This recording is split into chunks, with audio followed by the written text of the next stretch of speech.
प्रणाम। जीवन की इस यात्रा में कई सारा चीज़ें हम मान रखे हैं, उसे परखने की, जानने के प्रयत्न नहीं करते हैं। सच को जानने के ये प्रयत्न ही सत्संग है। इन बातों के, इन चर्चा के द्वारा हम सच को जानने के जो प्रयास कर रहे हैं, इसे ही सत्संग कहते हैं।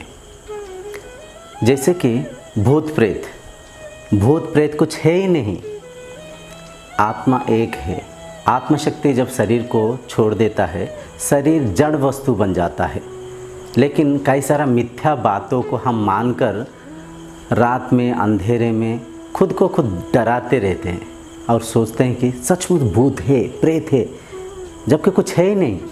ऐसे कई सारा चीज़ें हम मान रखे हैं, लेकिन उसे ठीक से परखते नहीं, उसे समझने के प्रयत्न नहीं करते हैं। उसमें से एक है किस्मत। हम सोचते हैं कि कहीं पे भगवान अलग से बैठे हैं, हम सारे के जीवन के शैली के बारे में लिखते जा रहे हैं और वो जैसे लिखे हैं वैसे यहाँ पे संसार में सब होता है। सच तो ये है, किस्मत अपना कर्म फल सिद्धांत है, कॉज एंड इफेक्ट। जैसे भी कार्य हम करते हैं, उस कार्य के प्रतिफल को हम यहाँ पे अनुभव करते हैं। किस्मत को हम यूँ मानते हैं, जब भी कोई अच्छे काम होता है, अच्छे प्रतिफल मिलता है, हम सोचते हैं अपना किस्मत अच्छा है, किस्मत बढ़िया है, मेरे किस्मत में ये तो लिखा ही था। जब कुछ बुरे काम होता है, बुरे प्रतिफल हमें मिलता है, हम सोचते हैं कि किस्मत अच्छा नहीं, मेरी किस्मत खराब है, खराब किस्मत के वजह से मुझे ये काम ऐसे मिला हुआ है, मुझे ये चीज़ नहीं मिला है। सच तो ये है, किस्मत हम खुद लिख रहे हैं अपने कार्यों के द्वारा। कुछ चीज़ें अपने हाथ में है, कुछ चीज़ें अपने हाथ में नहीं है। यूँ मान लीजिए, रास्ते में आप कोई बाइक चला के जा रहे हैं, आप बिल्कुल ठीक ठाक चला रहे, बिल्कुल सही स्पीड में जा रहे हैं और खुद के ऊपर खुद नियंत्रित करते हुए जा रहे हैं।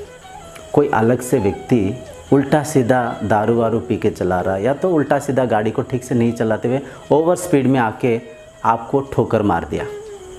हम सोचते हैं अपना किस्मत खराब था इसलिए ठोकर लग गया।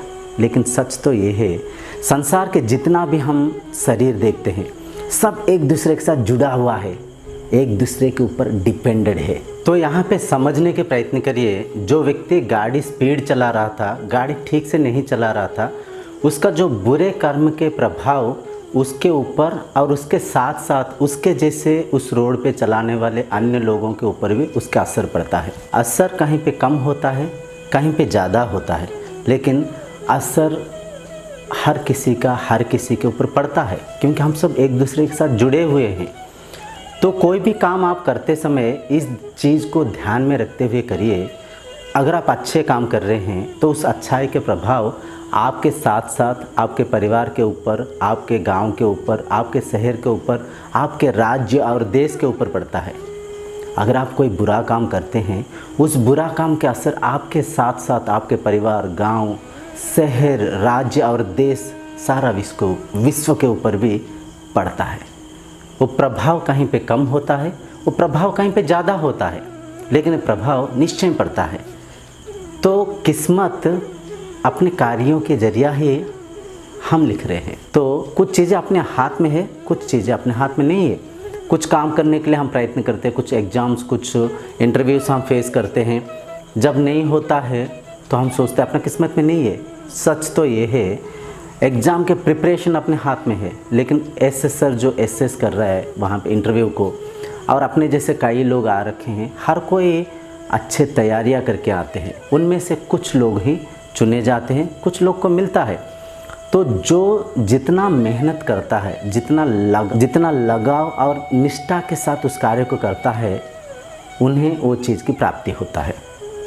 किस्मत कुछ भी नहीं है। हम जिस चीज़ को मानते हैं, उस मान्यता को हम विचार के रूप में मन में चलाते हैं, उन विचारों को ही हम शरीर के रूप में कार्यरत करने के प्रयत्न करते हैं। नित्य प्रतिदिन करने वाला अपना कार्य ही अपना अभ्यास में परिणत होता है, अपना अभ्यास ही अपना चरित्र के निर्माण करता है, और अपना चरित्र ही अपना किस्मत की लिखता है। आइए किस्मत को हम एक छोटा सा कहानी के जरिए समझने के प्रयत्न करेंगे। एक धनी व्यक्ति थे जिनके नाम मणिलाल जी का एक अच्छा सा हीरे मोती के दुकान था, बढ़िया सा बिजनेस चल रहा था, नौकर चाकर, घर, बंगला, कार, किसी भी चीज़ में कमी नहीं था। एक बेटा और एक बेटी थे। उनके बढ़िया सा परिवार, अच्छा सा जीवन व्यतीत करते थे। हर दिन ऑफिस में जाते थे और सुख सुविधा में लिप्त थे। एसी रूम, एसी कार, 2 कदम चलने के लिए भी उनके पास नौकर चाकर, हर सुख सुविधा में बिल्कुल मोहित थे। कोई भी कार्य को मैन्युअली करने के प्रयत्न नहीं कर रहे थे, हर कार्य अपने आप हो जाता था। यूँ बोलते ही पानी आ जाता था, खाना आ जाता था, कहीं चलना फिरना नहीं पड़ता था, बिल्कुल सुख में, आनंद में थे। और मणिलाल जी के एक ड्राइवर थे जिनके नाम है रामू। रामू जी भी, उनका भी एक छोटा सा परिवार था, छोटा मोटा घर था। वो भी आराम से अपने जीवन को व्यतीत करते थे। रामू जी के भी एक लड़का और एक लड़की थे। रामू जी सुबह हर दिन उठकर खेती में जाके मेहनत कसरत करते थे, नेचर के साथ अटैच रहते थे, नेचुरली रहते थे। समय पे मणिलाल जी के घर में जाते हैं।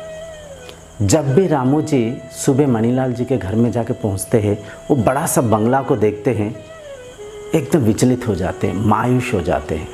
खुद की तुलना मणिलाल जी से करते हुए सोचते हैं, देखिए कितना बड़ा घर है, कितना बड़ा आलीशान बंगला है, नौकर चाकर, कार, फैसिलिटीज़ में कोई भी कमी नहीं है। देखिए साहब जी की किस्मत कितना अच्छा है और मेरे किस्मत देखिए कितना ख़राब है। मैं एक ड्राइवर हूँ, छोटा सा घर है, छोटा सा परिवार है, इतना पैसा नहीं है, इतना नेम्स एंड फ्रेंड्स नहीं है। ऐसे सोचते हुए मायूस हो जाते हैं। तो मणिलाल जी तैयार होकर सुबह कार में बैठते हैं। मणिलाल जी को कार चलाना भी नहीं आता है, बस बैठते हैं, ऑफिस में उतरते हैं, फिर घर में आके कार को गैरेज में रखते हैं। कार को केवल रामू जी ही चलाते हैं। कार को चलाते समय रामू जी सोचते हैं, ये कार तो मेरा नहीं है, काश मेरे पास भी इससे आलीशान कार होता, इतना बढ़िया सा कार शायद मेरा होता। ऐसे सोचते हुए चलाते, लेकिन हर दिन कार को रामू जी ही चला रहे हैं। रामू जी के अलावा मणिलाल जी को कार चलाना आता ही नहीं है। ऐसे कुछ दिन गुजरता है। मणिलाल जी के लड़का का शादी लंदन में हो जाता है और लड़का वहीं पे एक नौकरी करते हुए सेटल हो जाते हैं। लड़की की शादी पेरिस में होता है, लड़की पेरिस में रहता है। तो घर में बिल्कुल सुना सुना सा छाए जाते हैं। हस्बैंड वाइफ 2 ही घर में रहते हैं। मणिलाल जी अपने शरीर को नेचर से डिटैच रखने के कारण, आर्टिफिशियल चीज़ों के साथ हर पल बिताने के कारण, एसी, फ्रिज और थोड़े से कदम चलने के लिए कार को व्यवहार करना, शरीर को बिल्कुल फ्रीज करते हुए शरीर को नेचर से डिटैच रखने के कारण उनको शुगर हो जाता है, ब्लड प्रेशर हो जाता है। रात को देर देर तक जगे हुए काम करना, समय पे ना खाना, समय पे ना सोना, शरीर को मेहनत कसरत ना करना, इस कारण शरीर रोगग्रस्त हो जाता है। लेकिन यहाँ पे रामू जी उनके लड़का के शादी बगल वाला गांव में करते हैं। बहू अति सुंदर, घर में हर चीज़ों को बहू समेट के करती है। सास ससुर को अपने माँ बाप के जैसे देखती है और लड़की की शादी भी पास वाला गांव में ही करते हैं। जो दामाद जी है वो छोटे से टीचर होते हैं। वैसे रामू जी उनके जीवन व्यतीत करते रहते हैं। कुछ दिन अपने जीवन व्यतीत करने के बाद मणिलाल जी एक दिन दीपावली के दिन सोचते हैं कुछ मिठाइयाँ लेके रामू जी को घर में दे के आएंगे, सरप्राइज़ हो जाएगा। रामू जी भी बड़ा खुश हो जाएंगे, हर दिन मुझे कार में लेके जाते हैं, मेरा सेवा करते हैं, चलिए एक दिन उनके घर में मैं जाके उनके सरप्राइज़ दूँ। ऐसे सोचकर मणिलाल जी रामू जी के घर में जाते हैं। रामू जी के घर में जब जाके दरवाज़ा खटखटा के रामू जी को पुकारते हैं और रामू जी आके जब दरवाज़ा खोलते हैं, मणिलाल जी देखते हैं कि एक टेबल के ऊपर पूरा परिवार बैठा हुआ है। बहू है, बेटा है, दामाद है, सब कुछ बैठकर आनंद से खा रहे।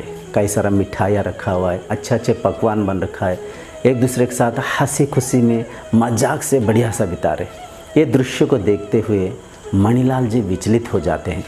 मन में सोचते हैं, मेरे पास इतना बड़ा बंगला तो है, रिश्ते नहीं है, बहू बेटे दोनों बाहर है, मेरे फ्रिज में कई सारा मिठाइयाँ पड़ा है, लेकिन मैं खा नहीं सकता हूँ, मेरे को शुगर है। रामू जी देखो, छोटा सा परिवार है लेकिन घर भरा भरा है, दामाद, बेटा, बेटी, बहू, सब कुछ मिलके कितना आनंद में है, कितना खुशियाँ बना रहे। मेरा किस्मत तो ख़राब है, काश मैं भी रामू जी के जैसे यहाँ पे खुशी आनंद के साथ मेरे जीवन को बिता पाता। ऐसे सोचते हुए मायूस हो जाता है।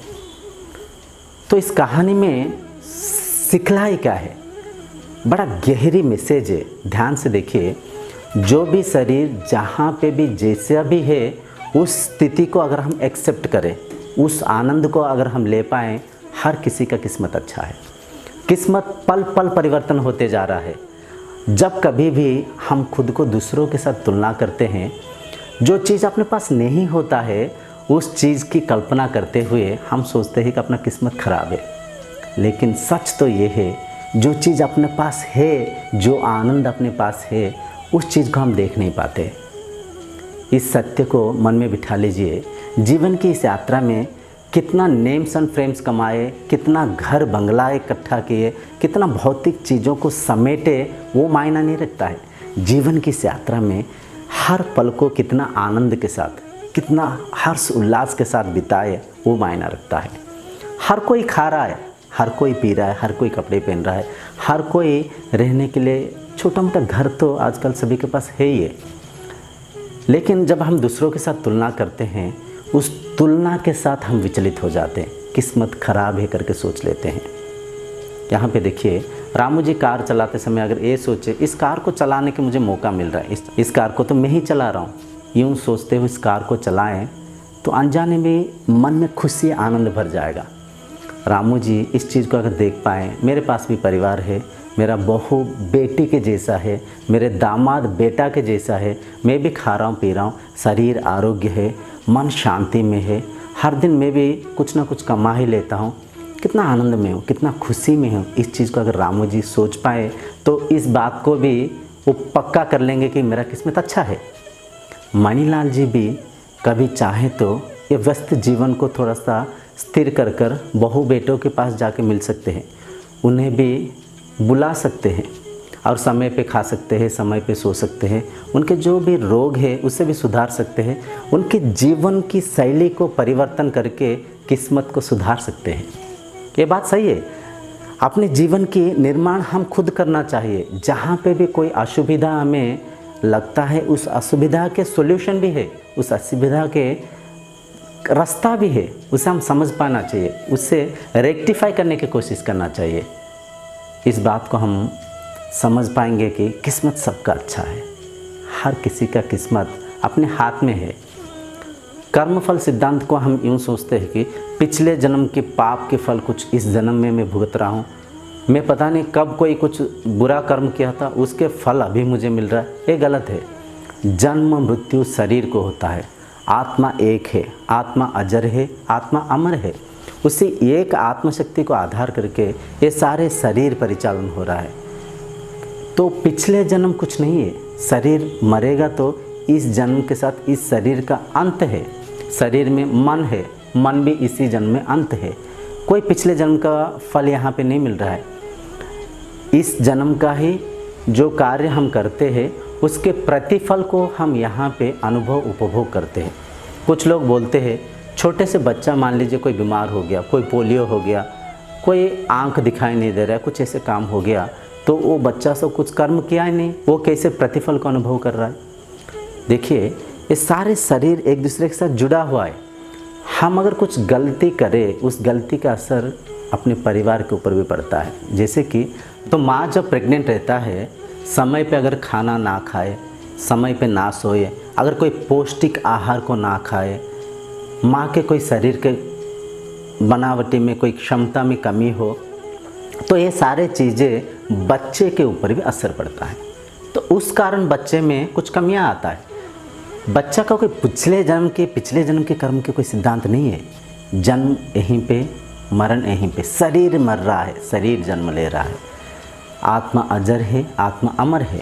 शरीर के जो भी कार्य करता है यहाँ पे, उस कार्य फल को शरीर अनुभव उपभोग कर रहा है। कुछ चीज़ें अपने हाथ में है, कुछ चीज़ें अपने हाथ में नहीं है। तो हर पल विवेकी बनकर इस जीवन को जीना चाहिए। भला बुरा को परखते हुए भला को अपनाना चाहिए, बुरा को त्याग करते हुए अगर आप जिएंगे, कॉन्शियसली इस लाइफ को देखते हुए, हर पल मन को नियंत्रित करते हुए, इंद्रियों को वश में करते हुए अगर आप इस संसार में जीने के प्रयत्न करेंगे, आपका किस्मत हर पल अच्छा ही रहेगा। आपका किस्मत आपके जय जयकार करेगा, आपके किस्मत को आप लिखेंगे और हर पल को आनंद शांति के साथ बिता पाएंगे। इस कार्यक्रम को यहीं पर रखते हुए अगले कार्यक्रम तक आपसे विदाई मांगता हूँ। तब तक के लिए प्रणाम।